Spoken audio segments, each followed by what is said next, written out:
Përshëndetje dhe mirë se erdhët në episodin e radhës të RM Computer. Dhe jam këtu me Jonin. Përshëndetje.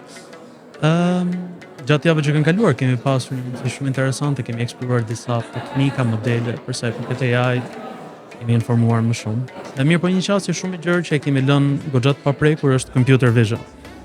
Që është kjo qasja që ne mund të mësojmë një model kompjuterik që të dallojë gjëra në imazhe të caktuara. Kjo përdoret në makina, si për shembull Teslat për të dalluar pasagjerët apo simbolet e trafikut, por po kështu përdoret në prognozë apo në diagnozë në botën mjekësore.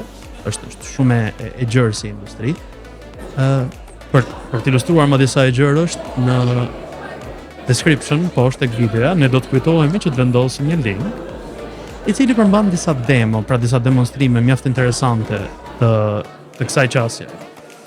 Dhe do doja që të komentonin më poshtë secili me eksperiencat e tyre dhe me demon e preferuar, por që janë aplikime shumë gjëra.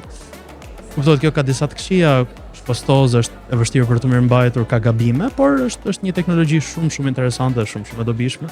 Faleminderit Jon. Faleminderit ty.